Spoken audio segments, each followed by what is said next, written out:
పరిష్కారం అవుతాయి.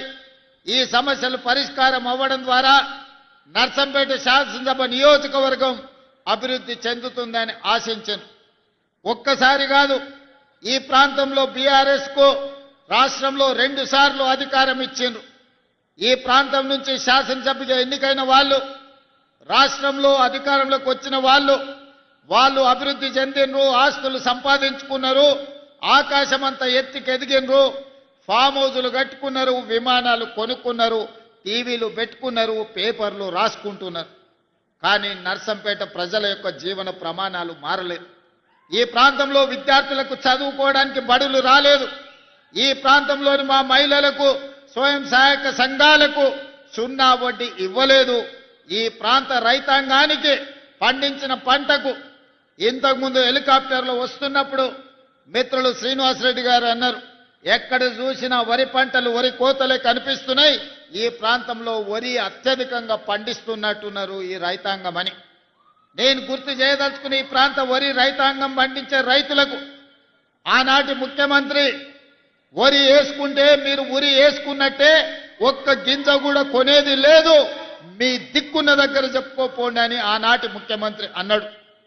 కానీ ఈనాడు ఇందిరమ్మ పాలనలో మీరు వరి పండించండి, మీరు పండించిన చివరి గింజ వరకు ఈ ప్రభుత్వం కొనుగోలు చేస్తుంది, మీరు సన్న వడ్లు పండించండి, 500 రూపాయల బోనస్ ఇచ్చి మిమ్మల్ని ఆదుకుంటాం, మీకు గిట్టుబాటు ధరనే కాదు వ్యవసాయాన్ని లాభసాటిగా చేస్తామని చెప్పి ఈనాడు మన ప్రభుత్వం నిర్ణయం తీసుకున్నది.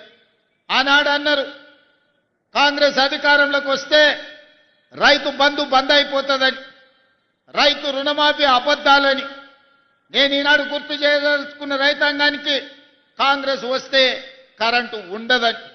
ఇవాళ కాంగ్రెస్ వస్తే రైతులకు 24 గంటల కరెంటు ఉంది, కానీ గడీలలో పొంకనాలు పలికిన వాళ్ళ ఇండ్లలో కరెంటు లేదు.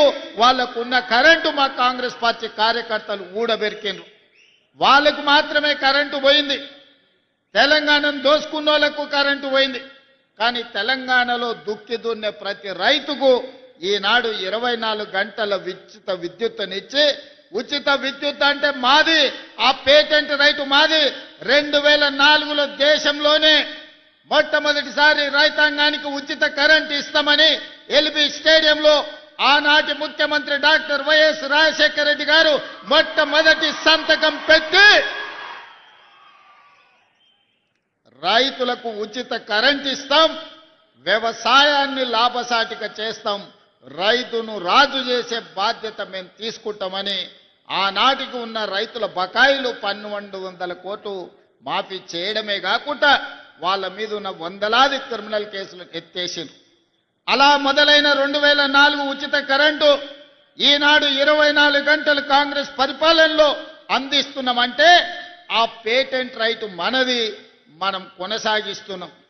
ఇదే కాదు, ఈనాడు మీరు ఆలోచన చేయండి, ఆనాడు సంవత్సరానికి ఎకరాకు 10,000 ఇస్తే ఈనాడు రైతు భరోసా పథకం కింద సంవత్సరానికి 12,000 రూపాయలు. మొన్న జరిగిన రైతు భరోసా కార్యక్రమంలో 9 రోజుల్లో 1,50,00,000 ఎకరాలకు 9,000 కోట్ల రూపాయలు మీ ఖాతాలలో టకా టకా టకామని మీకు కనక వర్షం కురిపించి రైతు భరోసాలో భాగంగా 9,000 కోట్ల రూపాయలు 3 నెలల కింద రైతు భరోసా పథకంలో ఇచ్చినాం. రైతు రుణమాఫీ ఆనాటి ప్రభుత్వం 1,00,000 రూపాయలు రుణమాఫీ చేస్తా అని 4 విడతలని మిత్తి మేమే కడతామని అసలు మిత్తి తడిసి మోపెడై నెత్తి మీద అప్పై రైతు చేతిలోకి చిప్పొచ్చింది తప్ప రైతు రుణమాఫీ జరగలేదు. ఆయన గారు ఇచ్చింది అసలు కాదు కదా, వడ్డీకే సరిపోలే. కానీ మన ప్రభుత్వం అధికారులకు వచ్చిన వెంబడే ఇచ్చిన మాట ప్రకారం 25,35,000 మంది రైతులకు 20,614 కోట్ల రూపాయలు రైతు రుణమాఫీ 2 లక్షల రూపాయల వరకు చేసి ఇచ్చిన మాట నిలబెట్టుకున్న ప్రభుత్వం, రైతులను ఆదుకొని గుండెల్లో పెట్టి చూసుకున్న ప్రభుత్వం ఇందిరమ్మ రాజ్యం అని చెప్పి నేను ఈరోజు చెప్తున్నా. ఈనాడు భారతదేశంలోనే మీడియా మిత్రులు రాసుకోవాలి, ఆనాడు వరి పండిస్తే ఉరి అన్నాడు, ఈనాడు దేశంలోనే అత్యధికంగా వరి పండిస్తున్న రాష్ట్రం తెలంగాణ రాష్ట్రం. మూడోసారి